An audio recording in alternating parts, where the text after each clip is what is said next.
Good afternoon and welcome to the G4V Workbench. I'm your host Daniel B. G4V Cavart's virtual chapter guitar instructor, also host and team member of the Guitar Shop. If y'all have questions or comments during this presentation, please feel free to use that chat feature. Every good guitar store has a technical and repair section. They provide services from changing strings and cleaning some repairs, as well as performing setup and modifications on your guitar or guitars. In Kurt's instance, how many you up to now, Kurt? While Kurt's counting, just a couple. Those services are not free. Yeah, you just bought one today. There are guitar maintenance skills that you yourself can learn to perform on your guitar and save some money, and a trip to your local guitar shop. For some folks, there is not a guitar shop that is conveniently nearby where you live, and so learning a little bit of guitar maintenance skills are important to keeping your guitar in top condition. The G4V Workbench and crew are here and ready to help with learning some of those skills. At the end of today's event, I'll have y'all unmute your mics and we can have a little question and comments. So please bear in mind that everything that is talked about or demonstrated by the Workbench crew is based on the Workbench crew's experience, opinions, skills, and knowledge. Every effort is taken to verify any information put forth. Any references to brands is for demonstration purposes only, and the G4V Workbench has no affiliation with any of the brands that are mentioned. So it's my pleasure to introduce to you the Workbench crew today. We have on hand Guitar for Vets Guitar Shop guitar guru John DeMarco. Hey everybody. Who's leading off this. And Matthew Lorance, there he is. And the man who wishes he had a big mustache, Leif Peterson, is off today. So, where was I? Today, the Workbench crew will be unfretting any frets you may have about frets, so don't fret. The guys will also show you a little bit of honing on your soldering skills. Workbench crew, the fate of guitars all over the known universe are now in your hands, or at least the ones y'all own. Take it away, John. All right. Well, thanks everybody for being here. And what I've got is a bit of a video to share with you. Can you guys see my video popping up here? A little blurry. Cool. Yeah, here we go. So basically today, you got to kind of bear with me for about 15 minutes, a little under 15 minutes. We're going to go through pulling frets and refretting a guitar, as well as doing some basic dressing of those frets. So I'll start my video.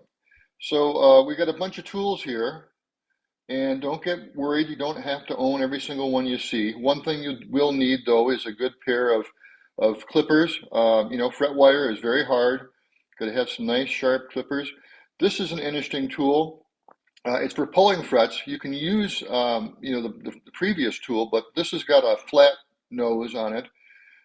This is a fret hammer. Now you don't have to buy the StuMac one.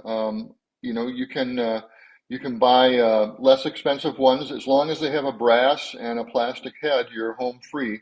You don't want to use any kind of steel hammer on frets.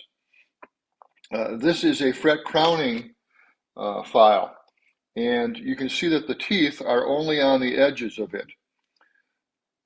And in most instances, that crown has got more than one radius for fat or smaller. This is another type of crowning tool.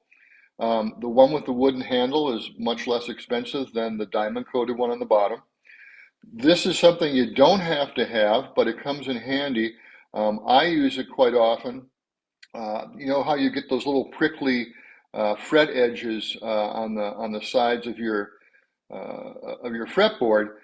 This allows you to lock a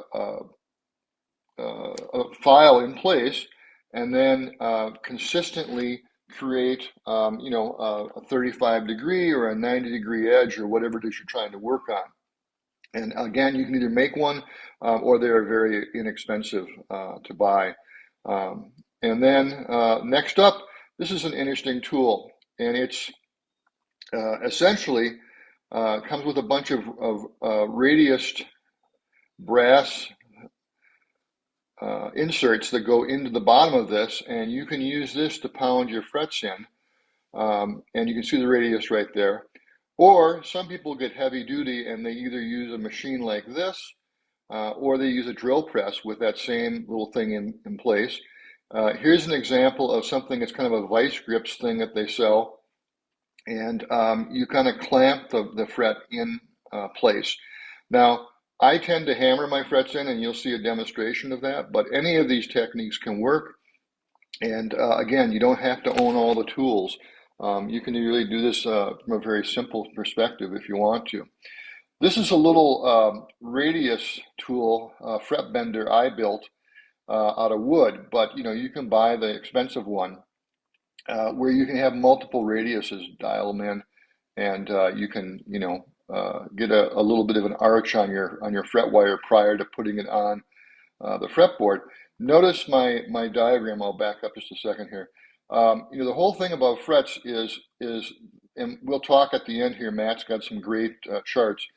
There's a width to that fret, there's a height to the fret, and then they all have a tang, which are these little ridges down here, and that's what holds them in place on your fretboard.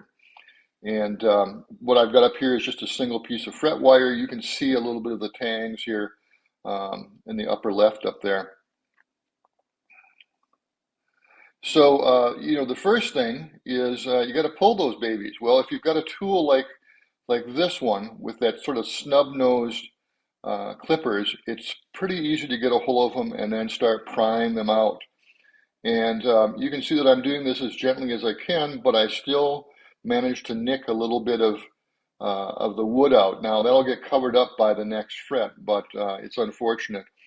In any case, this is one technique to get your frets out. And you can use just the regular clippers, but because those have got rounded edges, you don't usually, it is not as easy to get underneath the fret to pry them up. Oh, and I just dropped one of my earplugs.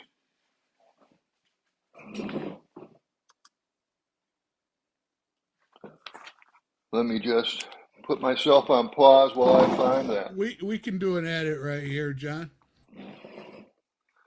I guess I can still hear you in one ear, so I don't know where it ran off to. Let's hope I don't lose the other one.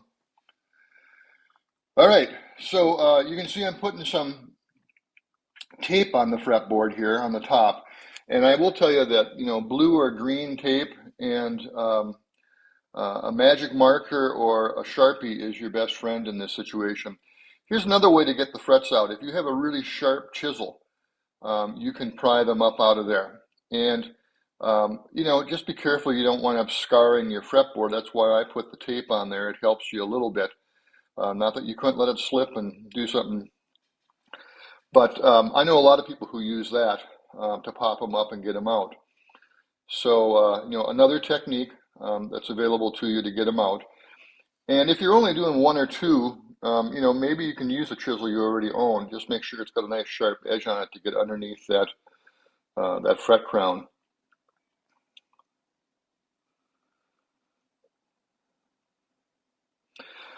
This next shot here, a couple shots, some manufacturers and some repair people will glue frets into the fretboard.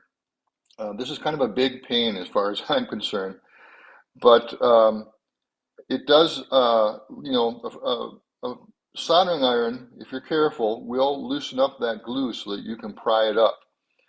I would just say be careful with how much heat you put on it to begin with. Start with a lower heat rather than a higher heat if you've got a variable heat soldering iron. And the other thing is be very careful with whatever you breathe in. Glues have got a lot of caustic stuff in it. So here's my little gadget for creating a little bit of a radius, or actually a lot of a radius on my fret wire. And, I just get it into the jig. And again, there's more complex ones that you can buy. The other thing you can do is what I'm doing here, which is just flex it until you get a little bit of of a crown or a radius on it. Otherwise, you can put it through the machine, and essentially, with my little gizmo that I built, it's essentially a pretty sharp radius, and so then I have to loosen it up by hand afterwards so that I can use it on my guitar. Once you've got your fret wire, sort of got a little radius on it, then I just tap it in. And by the way, the jiggling is from the camera. It's not the workbench or anything like that. And it's a tap. It's not a bang. It's not a hard, kind of a technique. It's a gentle thing. And then, you can wait if you want to until you get them all in before you start cutting the ends. But I tend to do it as I go along. Another shot of doing that. Again, you want to get it started. And then in this case, I'm just going to get it started a little bit.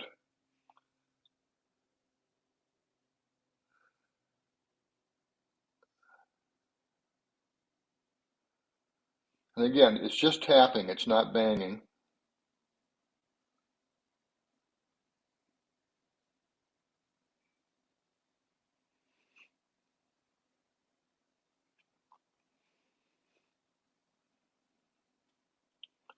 Make sure they're seated in there nicely.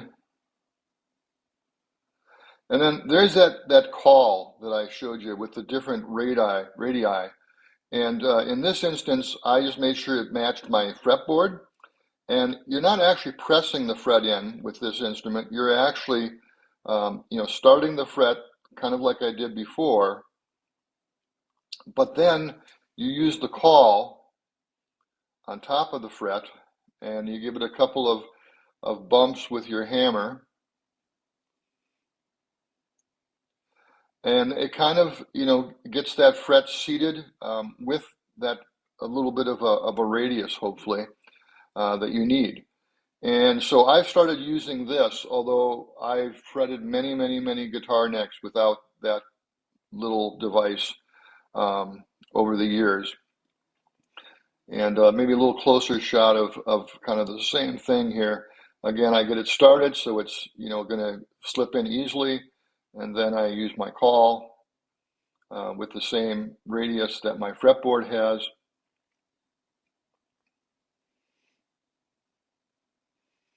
And then I seat it with the hammer on the top.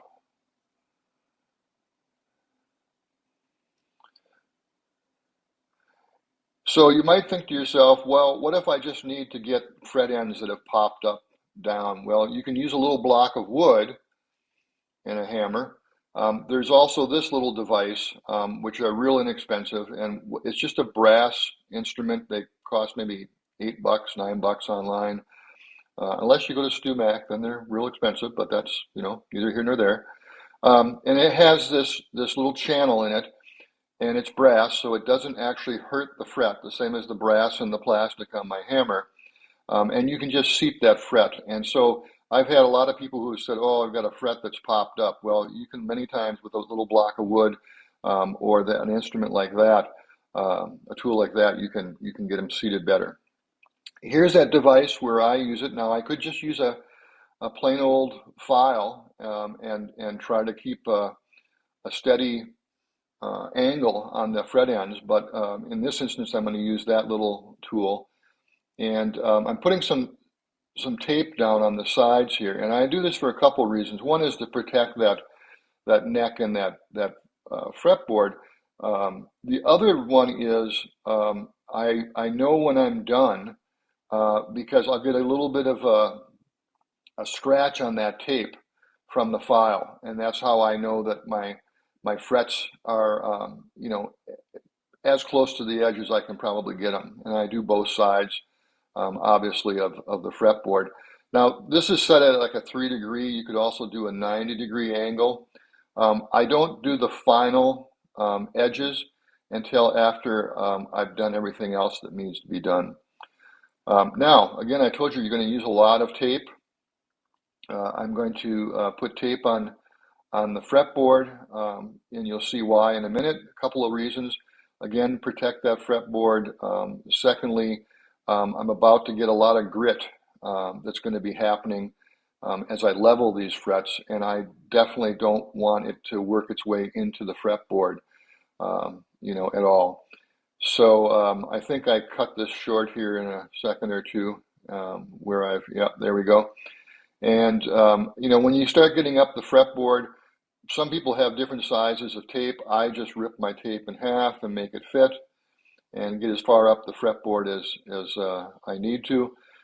In this instance, since this was a demonstration, I don't think I did every single fret all the way up the fretboard. Now, this is a file for leveling frets, and it's just handheld. And what a lot of people will do is they'll use something like this. They'll actually use an aluminum bar, or they'll have a fret file like what you just saw there, and they'll have it attached to that wood block. I attempted today for our demonstration, I essentially used the same tool that I used to create the fretboard radius. And so you could see the little cutouts on that. And I use, contact sandpaper and put it on there. Now, there's a kind of a political argument online. If you go out and look, people will say, oh no, you always, no matter what the radius of your fretboard is, your frets should all be straight when you get done leveling them, right? And then you have people who say, well, no, I like it. It's more comfortable if the frets are crowned and they are in the radius of the fretboard. I decided to try this a little while ago, and some people like it, some people don't. But it's essentially going to flatten the top of those frets to make them all even, but it's also going to, give that little bit of a radius. Why did I use the magic marker on the Sharpie on there? I know to quit when the magic marker is gone from all the frets. Okay, so if you've got a fret that's sitting low, it'll be the last one that gets removed, but you'll know that all your frets are level. I'm using a fret rocker now to make sure that those are all, level to each other. Now I'm going through and using the Sharpie again, and that's because now I'm going to crown those frets. And obviously I'm doing this to a lot of frets, but you could literally have one or two frets that need to get fixed like this. And it's all about making them the same height as everything else. And then once it's level, getting that crown on there. And so right now you can see I'm using the diamond file. And I think that's got a medium and a jumbo edge to it. So you got to make sure you grab the right one. And again, once the magic marker disappears, you know that you've removed and created a crown on that fret because there's no more of the magic marker or the Sharpie left on there. This is, that other tool. It comes with 3 or 4 different size fret crowning files that you lock onto that handle. It works just as well. And then now that I've got all my frets, completely crowned, I'm going to just double check that those edges, again, are flush. But more importantly, I put a little bit steeper. I think I put about a 23-degree angle on the edges with that block. And now I'm just going through with a small file, doesn't have to be a fret file, small file, to make sure that there is no more of those sticky edges or, prickly edges on there. Again, I'm keeping the tape on there because I want to make sure that I don't damage the fret board or the neck. And then the last thing I do is I polish them up, and I'm just using, this is not actually steel wool, but it's like steel wool. It's a non-woven material is what it's called. And it essentially is the same as triple-aught steel wool, but there's no metal in it. So if it accidentally gets into any of your electronics, it's not going to short anything. And so I use it all the time. And then, again, the last thing I do is make sure that my fret job has turned out the way I want it to be, that my frets are level, that there's no low or high frets, that my crowns are all nice and smooth and rounded. And that's, the full story in just under 15 minutes. So thanks, Great job. everybody. John, how much would a fret job cost if you had it done at a shop? Well, I would say anywhere from 225 to you name your price above that. Especially the more expensive your guitar is, the more time they're going to take with it, and they're going to charge you more. You know, and let's be honest, most of us are not playing way up the neck, so maybe you only need a partial fret job, but it's an expensive, time-consuming situation. About That was how long excellent, does it John. take you? All right. That was excellent, John. Great video, great detail. Thank you. Thank you. Yeah, I hope you guys enjoyed it. It's one of those things where I've done it so many times, but I really feel like mere mortals can do it. I really do. How much And so you time never do worry about gluing the fret in.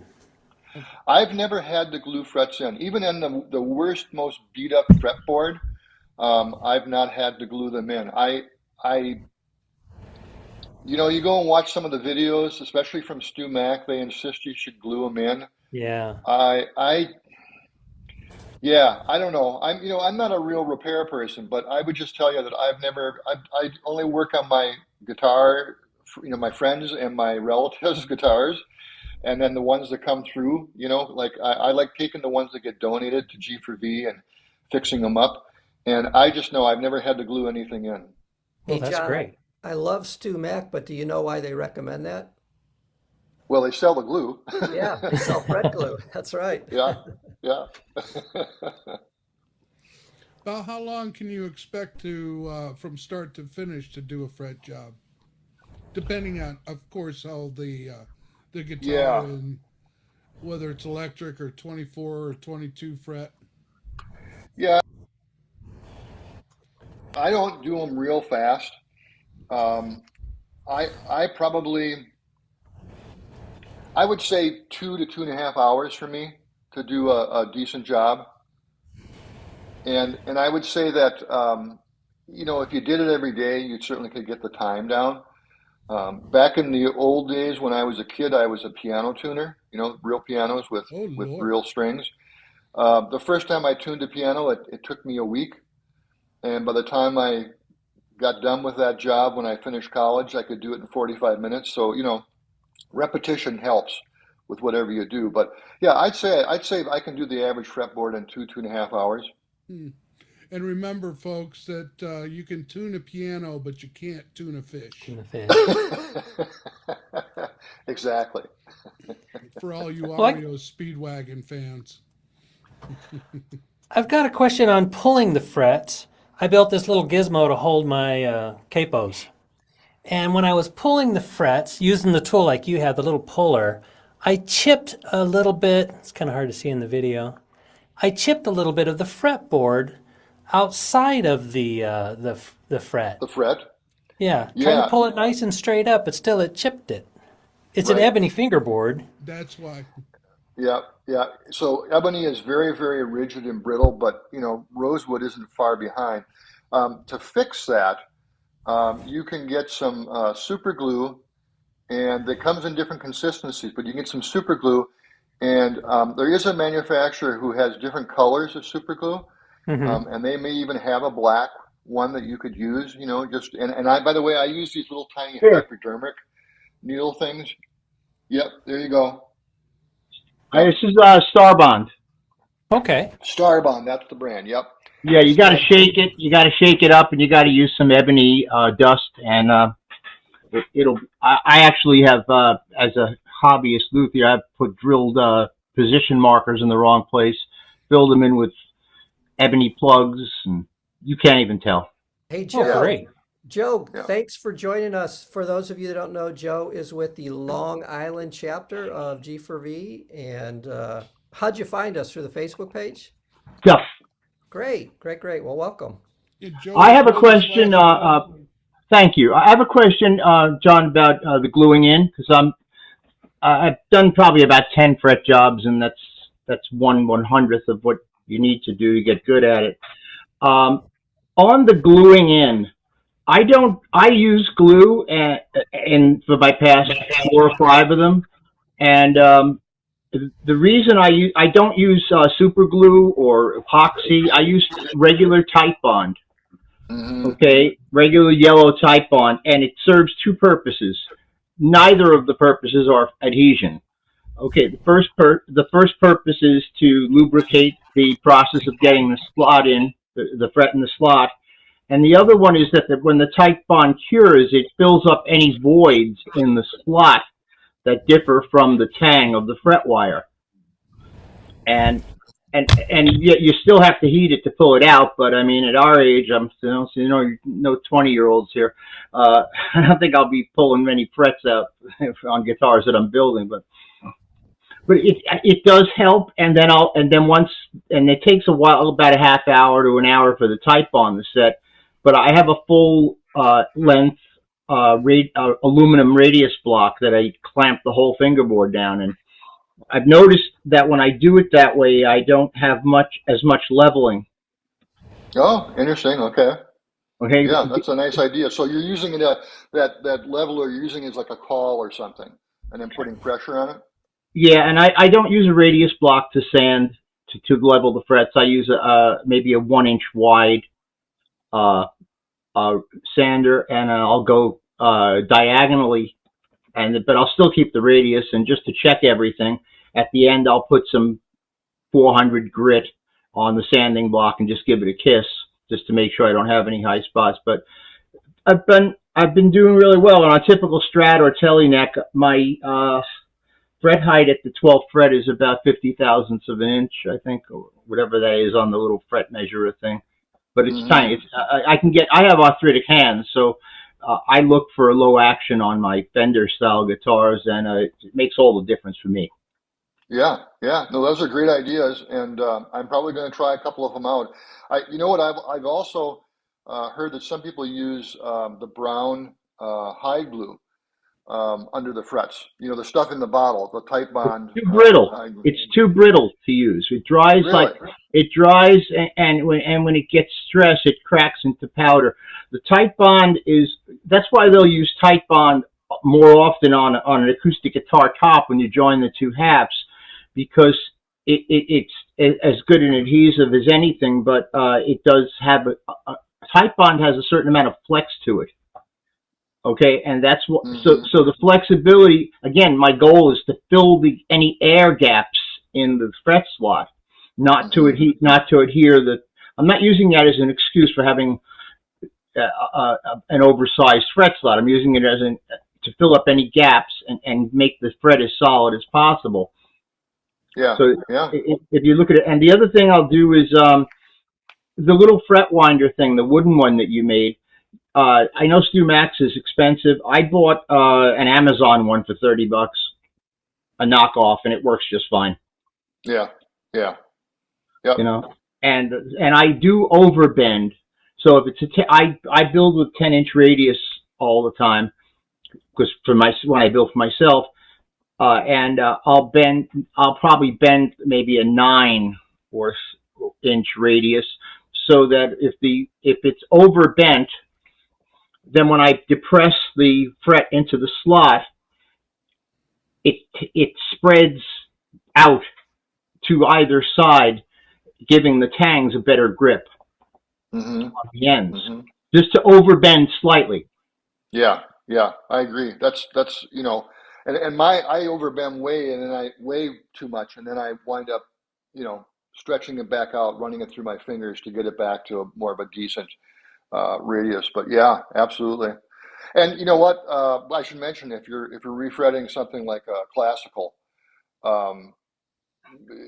they're straight. The fretboards are straight, so you're not there is no radius there. So yeah, those are some of the things that I'll do. I also have I use an arbor press to put the frets in after tapping them in the way you illustrated.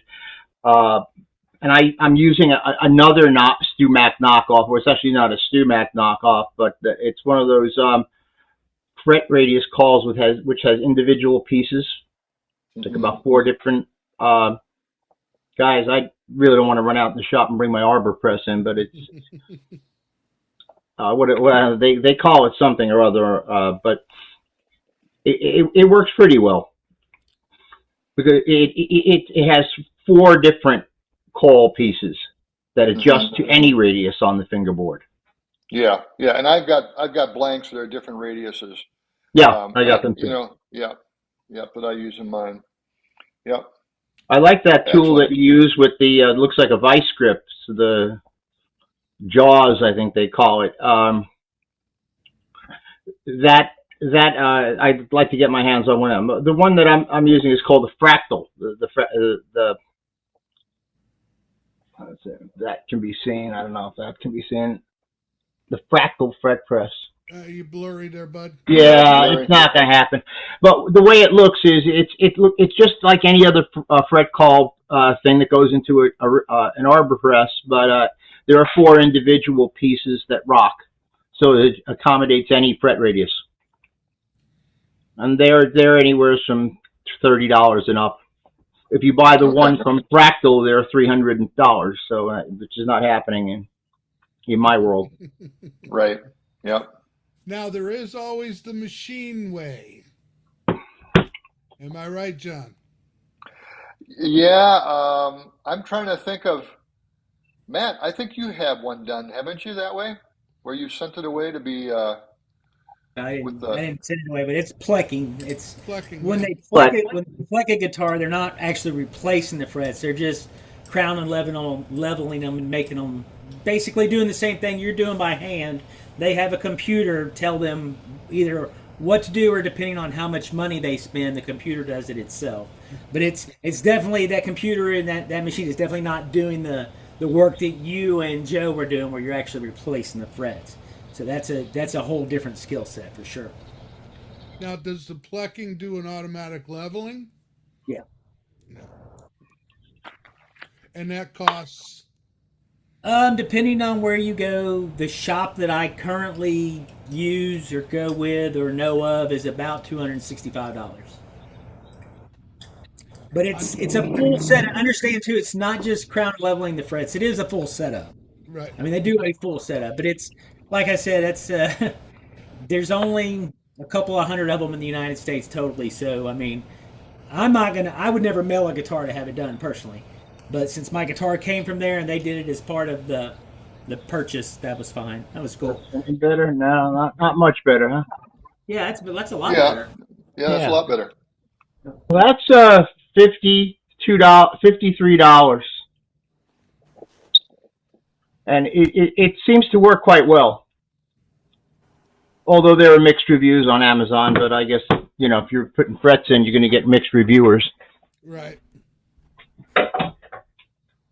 Now, I got a question for John. Do you ever do a fall away at the end?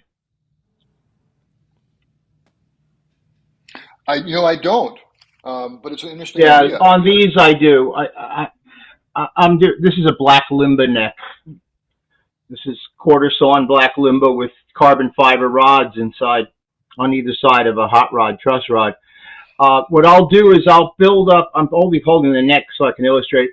I would say around the 15th fret, I'll build up about 4 or 5 layers of tape. And then I'll put the radius block on the tape. And I'll sand it. And what it'll do, it'll gradually slightly reduce the height of the frets from 15 to 20, in this case 21. And that'll allow me to get lower action without buzz. Sure. That's a controversial subject to some fret guys, but to me, I don't give a shit. I'm just it makes all the difference in the world. I mean, I love low action. As I have arthritis in my thumb joint, which makes it very difficult to play in some cases, but this helps. Yeah, good idea. All right, I think Matt, you're going to talk to us about some basic soldering, and you've actually got some fret charts first, right? I'm looking for it.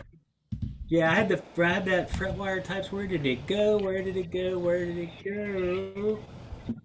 So basically, what I did is I just made up just a couple of little slides here for everybody, just to give you an idea of what's out there, what's available, as far as the frets materials themselves goes. So, as a general rule, most frets today are nickel silver. They have a balanced traditional tone profile.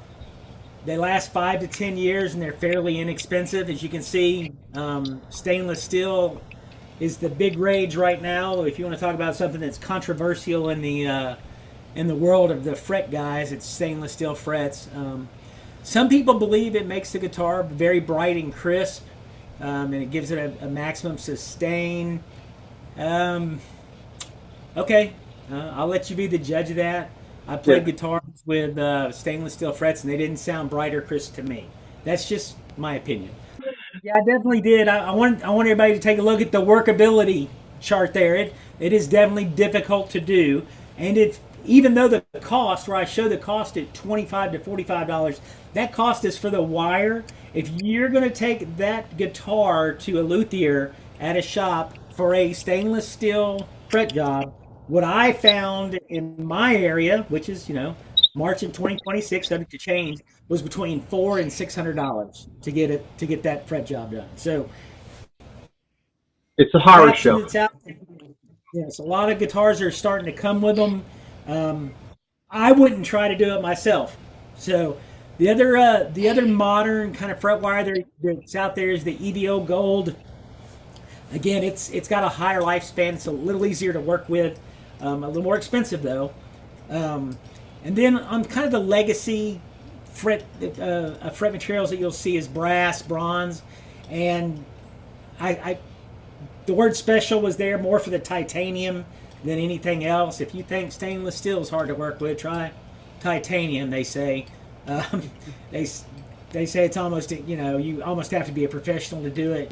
And I've also been told that it's not a great sound, but those are just some average lifespans and cost and stuff based on today's cost, just to give everybody an idea. I can't imagine that I would ever do, if I tried to do a fret job, I'm not acting like I've ever tried, y'all, I have not, but if I tried to do one, it would definitely be nickel silver and that's it. I wouldn't try any of this other stuff. Okay, so here I wanted just to give you a basic idea. I don't want to be a geek. I don't want to get out of caliper. I don't want to measure stuff. But just to give you some ideas of when you hear vintage frets, or you hear medium jumbo, or jumbo frets, or super jumbo, this chart just gives you an idea. It's something you could go back to. I think that Dan and them said they were going to put this in the notes when they publish the video, so it'll be out there. And I also I found a little chart there, and it's obviously not all inclusive, but it shows you a lot of what frets are used with some of the most common guitars. So you can see there's sort of like the vintage fender necks were the small vintage frets.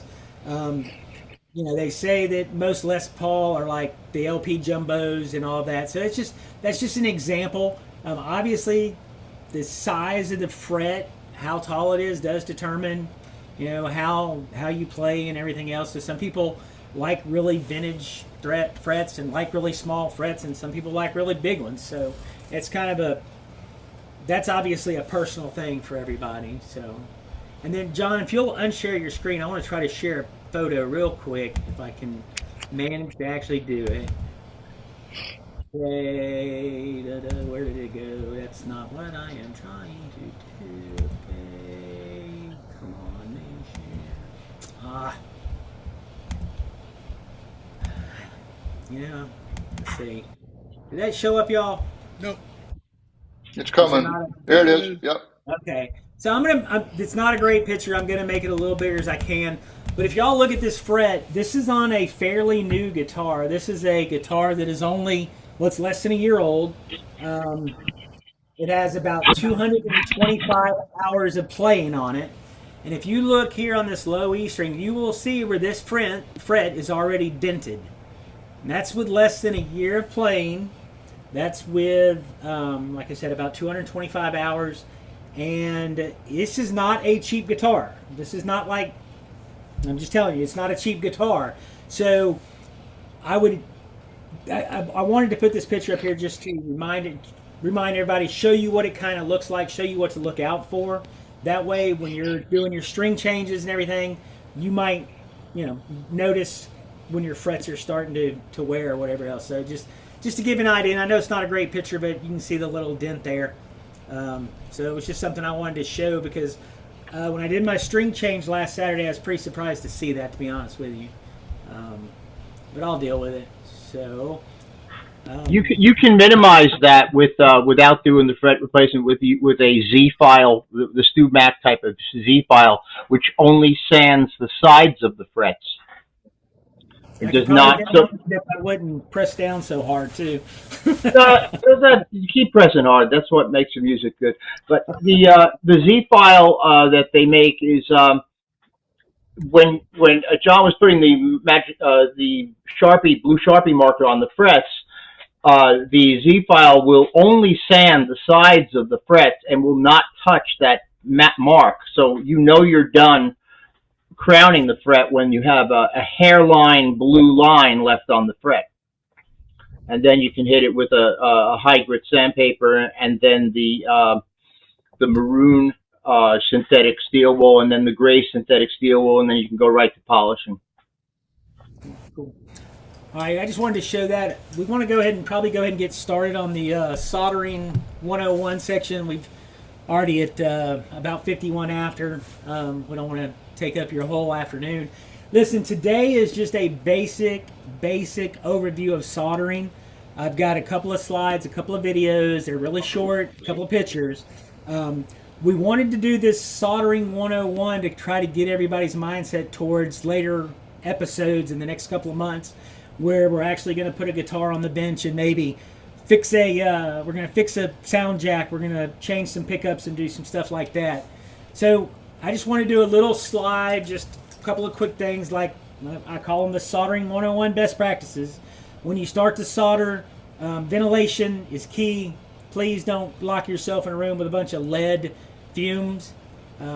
Everything that you do needs to be clean. The tip of your soldering iron, I'll discuss this again in a few minutes. Clean, clean, clean. You're going to tin your surfaces. I've got a video on that coming up here in just a second. When you're soldering, you heat the joints. You don't melt the solder. A lot of people try to melt solder and then paint it on. That's not really what we're trying to do, but we'll get to that in a minute. Use the correct solder. Even with my typo there, it is not a God choice. It's a good choice. 60-40 lead. Look, if you prefer lead-free solder and you don't want to use lead, that is fine. Just be prepared to use higher temperatures to get that lead-free solder to melt right. And if possible, use a helping hand. And I have got a picture of a helping hand. I'm going to show what that is in just a second. And use the correct tip for the job. Now, I say that, but I didn't do that in my video, but I'll explain that when I get there. Some of the don'ts, like I said earlier, don't try to glob or paint your solder on. That's not how you solder. Watch your heat. 300 to 400 degrees Celsius is 570 to 750 Fahrenheit for those that hear of us in Liberia, Myanmar, and the United States. That's hot. It'll burn you in a minute. Heat destroys. It'll destroy a potentiometer or your wires, or it'll destroy stuff in a heartbeat. So we'll talk about that. Just a warning, never use acid core solder, ever. That's not for electronics. Rosin core only. So when you start to get a soldering iron, you start to buy your solder, just make sure you're buying the right stuff. And another typo that I missed. Wow. But again, don't ignore the fumes. Always work in a well-ventilated area. Can't say how important I think that is for you to work in a well-ventilated area. You do not want, you don't want that. Let's talk about soldering irons just for a second. Listen, this is no endorsement of this page, of this website, of any of this companies or anything else. But if you see what I've got right here on the screen, there are soldering irons after soldering irons. There's one for $2.13. Okay, there's one for $3. There's one for 99 cents. There. Okay, yes, you could tell me these are cheap Japanese, Chinese pieces of junk. You could tell me that, but I work on vintage computers. I do guitar electronics. I do microelectronics. I fix antique radios. And I promise you the soldering iron that I use that you're going to see in these videos in a minute was about $4 off of this website. I see constantly on the Book of the Face in some of those groups where people get on there and argue about needing $100 soldering stations with a desoldering station and a fan, and you, if you don't buy a Whaler or Whalen or whatever the name of the brand is, you don't look. It's not necessary. You can go to Walmart and buy a 65-watt soldering iron right now for about $11, and it will work for you just as well as buying a $100 soldering iron from somewhere else. Because first of all, when you start to talk about soldering a guitar, normally you're only talking about 10 to 15 soldering joints total if you were building it from scratch that you're actually soldering. So I just wanted to show that there are options out there that are a lot better than going out and the old StewMac thing. You know, we all joke about StewMac being expensive, but so let me see if I can find my first video. My first video is just basically when I was talking about oh, here, let me show you that real quick. Let me show you the helping hand. When I was talking about the helping hand, this is called a helping hand, where you have the two clips here. It allows you to clip stuff in. This down here is another type of helping hand. It's actually demonstrated in the video. These items just allow you to have an extra two hands to help you out while you're trying to solder stuff together. So, but for the first video is just going to be a quick little video. It shows you how to tin the tip of a soldering iron. All right. So here I'm just going to take a soldering iron. I put the soldering iron just to kind of show you. This is a digital one that lets you know your temperature. Tells you your temperature right there. I've got it set at 305 degrees Celsius. So that's about 500 degrees, 570 Fahrenheit, something. But to tin your tip, all you do is just take your solder and just basically touch the tip just to get a little bit of solder on the tip. You would do the same things to your wires.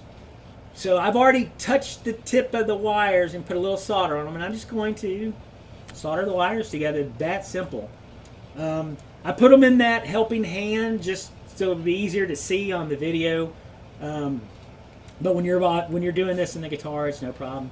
Now, obviously, if I was using that wire in an electronics project, I would put a piece of heat shrink over it and either melt the heat shrink on it or just put a little piece of electrical tape over it, depending on what I was trying to do.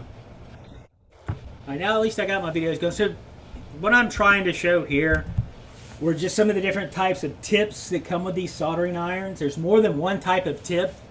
I'm going to hold these gold ones up here in a minute, and you'll be able to, they're not gold, they're copper, but you'll be able to see them a little better.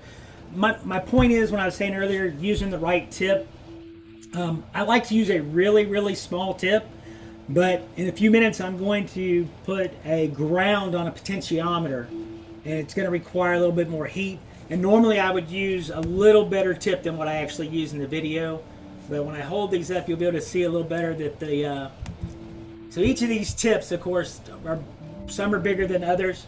So when you're doing, obviously, this big blade tip here, if you're doing some really delicate work where you're just maybe putting two wires together, probably don't need to use something like that. And to demonstrate, like if you were soldering onto a potentiometer now, this potentiometer is not what it would really look like in your guitar, but I mean, it's how we put grounds onto potentiometers. So you heat it up, you put your solder on, your wire again is tinned. You've already got a little solder on there, so it's gonna go together better. And you'll just apply the heat, and once you apply the heat, you'll have your ground connected. That's one of the basic connections that you do when you rewire a guitar. You put a ground on potentiometer. So I wanted to just show that. Obviously, when we actually change potentiometers in a guitar or whatever, we'll actually do that live or either on a little bit of video. To give you an idea, there's a lot of guitars now have PCB switches, which are the circuit boards. So here I just demonstrated how to quickly just solder a wire into a PCB hole. I didn't have an extra switch. Unfortunately, not having a switch, I just had to do this just to give you an idea of how easy it really is, though, just to put the wire through a hole and put a little solder on it.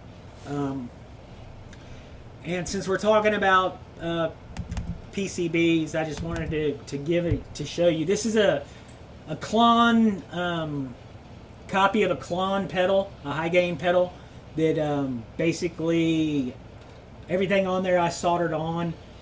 Just wanted to show that this is what you can do. It's not that hard. If I can do it, anybody can do it. So instead of paying $60 or $80 or $100 for a pedal, you can pay $20 for that kit and do it all yourself once you've practiced a little bit. Just wanted to show that just to give you an idea and for those of you who maybe don't know what the inside of a pedal looks like. And the last little video I had to demonstrate is a treble bleed, because so many people will go to places like StewMac and buy a treble bleed for $25-$30. And all a treble bleed is a capacitor and a resistor. They're about 12 cents worth of parts that are soldered together. And the values here aren't right. These were just extra pieces I had laying around. But it is basically taking a resistor and a capacitor in 2 seconds worth of soldering, and I'm going to cut the legs off of it, and I'm going to basically demonstrate how you would solder it to a potentiometer. Now, again, I'm going to use that pedal pin potentiometer, which will not look the same as the one inside your guitar, but it's the same basic principle. You're going to solder it to 2 of your legs of your volume pot, and that's how you bleed off your treble. So, and the video is really just, at this point, it's just kind of silly because I didn't really solder it on, but I just wanted to show you when you think about things like a treble bleed that people are paying $30 or $40 for the part, $20 for the part, and then they're paying somebody $50 or $60 to solder them on. It was that simple, and it's literally 20 cents worth of parts. So I'm going to check my... Yeah, but we don't have a Radio Shack anymore to go to buy the damn things. Where do you buy those things? Well, sorry, I had to close the door so the dog wouldn't come in. I heard him downstairs. So, well, I have a big stock of them, to be honest with you. You can, again, go on Amazon, and you can buy... you can buy them for pennies. I mean, the thing that I explain to people, I know a lot of people have something against, let me get this to pull up. I know a lot of people have stuff against some of the foreign countries that we do business with or don't do business with, and some people don't like it. But I've just called up one of those places. one of those sites, and here you go. You can get 300 different types of resistors for $2.04. So that's I can't do that math in my head, but 300 divided by 204 is less than pennies each. And then you buy. What values do you recommend, Matt? What values do you recommend for creating your own treble bleed? So how about I don't. Well, you could Google it. I mean, I've done it before, and I bought the parts from StewMac for 15 times what they were worth. But they didn't. It wasn't $30, $40. It was just a bunch of resistors and a capacitor, a pack of capacitors. It was a minimal price, but the opinions on what values to use are all over the place. Yeah, the ones that I just did one for a Japanese-made Fender Strat for a friend of mine. And I used a 0.47 microfarad capacitor. I used but he gave me the numbers he wanted. Okay. And it was a 220 ohm resistor. But you're right. You can Google it and get so many different opinions because, and I'll throw a name out there. Gilmore had his own that he said, and then Eric Clapton had his own values that they said. And you can Google all those and find them. I bought some from Tone Shapers already done. Yeah, they were cheap. Yeah, the one I just did for a friend of mine that he bought it from StewMac. It was $20-some odd for. That's crazy. A resistor and a capacitor together. So I wanted just to include that, for the audience to understand that maybe if that's something you want to do, we could talk about that on another episode, and actually we could go through and find some values and stuff, and you can do them yourself. You don't have to spend the money for them, for sure. Did you mention why people put a treble? Does everyone understand why a treble bleed goes in? Yeah, I When mean, you turn the volume knob down on any guitar, you completely just have no tone control. It's a total mess. it gets muddy, and you lose the high end, and it gets really muddy and nasty when you turn it down, and that's why you put treble bleeds in. I mean, and that's that. I mean, that's obviously a whole nother subject we could do. I just wanted to obviously show how you could make one pretty quick. Now look, it's already 205, 207. That was basically soldering 101. I was not trying to get heavy into it. I do have a guitar that we've talked about a little bit that needs a input jack fixed, and needs some new. Well, it doesn't need them, but in my world it does. It needs some new pickups, and we're gonna maybe try to do that on a later episode of the guitar workbench. So if anybody's interested in that, please make sure you let us know, and we'll do that. But does anybody have any questions on the soldering part of today's show? Because if not, we'll turn it back over to Dan or Paul or Joe, John, or whoever needs to get us out of here for the day. I got a comment. I have a comment. When you're soldering those boards with real small holes, a lot of times you'll get a solder bridge between the two of them, or you'll get the rosin built up between the two of them. And when you get the rosin built up, it makes it hard to see the little solder balls in there. So what I do is I just take a real fine tip screwdriver and scrape the rosin out. I've been doing it for 50 years. Yep, you're absolutely correct. That's a great way to do it, especially when you're. I don't think any of the switches, the PCB switches I've ever done, had holes as small as that circuit board I used in that video, but you're absolutely right. And you definitely, if your holes are close together, you got to be careful not to bridge them but with solder. But we'll talk about that when we actually start to do an actual project. So, yeah. On one of your future ones, maybe you could include a really common mod that I've been doing. I play a lot of Strats. I take the second tone control on a Stratocaster and I get rid of it. And some people put a toggle switch in so you can turn on the bridge, the neck and the bridge pickup together, as opposed to the 5-way switch doesn't let you do that with a traditional one. But I've been actually now putting a blend pot in the second tone control down at the bottom. And I play on the neck pickup a lot on the Strat, but I can blend in my bridge pickup just to whatever, and just dial in a perfect tone. It's a very popular mod. I tell you what, Joe, I'm gonna send you a private message in the chat with my email address in it. If you would email me that, I would love to hear about that. That may be something I can do. So if you'll check the chat before you get out of here and grab my email, that would be awesome. I'm gonna send it to you right now. Cool. All right, John or Daniel? Any more questions? Comments? Paul? Awesome, guys. Appreciate it. Is this where we do upcoming events, Daniel? This is where we do our thing, babe. All right, so what we get paid to do. March 27th, we're going to have our second guitar office hours. The first one, other than some technical difficulties, went pretty well and was pretty well attended. That'll be March 27th at 1 p.m. Eastern. And then this is Bluegrass is the next day, the 28th of March at 2 p.m. Eastern Time with Danny Smith helping us out with that. And then if you look in the Cav Arts community, we're going to be announcing kind of the resurrection, if you will, of our iJam series. Mike Kelly is going to lead that. And that's going to be the second Thursday of every month at 5:30 Eastern Time. So we are going to be posting in G4V the set list with the lesson videos that are available so people can get all primed up, and then Mike will lead us in kind of the acoustic jam. So we have a lot happening. Cool. Yep. And let's see, was there anything else? Oh, yes, we definitely encourage event coaches to join us on the live event for office hours. There is no Zoom link or any of that, if y'all don't know. It's just merely if you're on CavArts, click on the live banner. And I still haven't figured out how Megan did it yet, Paul, but Well, apparently neither did she, so we'll figure that out.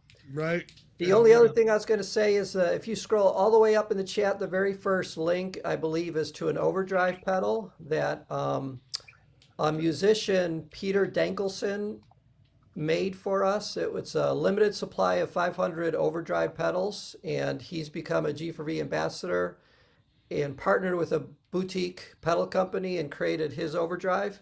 And so that I think that's a limited run of 500. And when Matt showed us his shopping cart, it says on the website, I think that they're not going to be releasing them until May. Thank you. Awesome. I saw that. Yeah.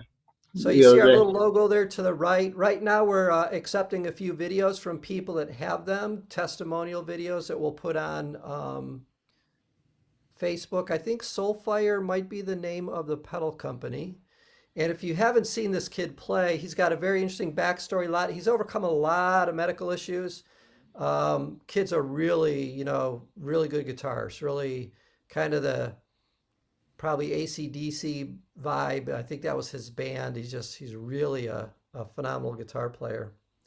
So we're excited about that. So that link is there in the chat if you want to take a look at it later. We get a percentage of proceeds. I'm not sure how much yet. We're still trying to negotiate that with them.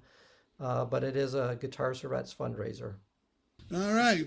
Thank you all for being a part of today's discussion. Guitar for Vets is a 501c3 nonprofit dedicated to providing relief to struggling veterans through the healing power of music and community. Since 2007, Guitar for Vets has served at-risk United States veterans impacted by PTSD and other service-related trauma. Through our unique 10-week structured guitar instruction program, putting the healing power of music in the hands of our nation's heroes, helping to foster renewal, connection, and community. So on behalf of the G4V Workbench crew and myself, be well and keep on strumming.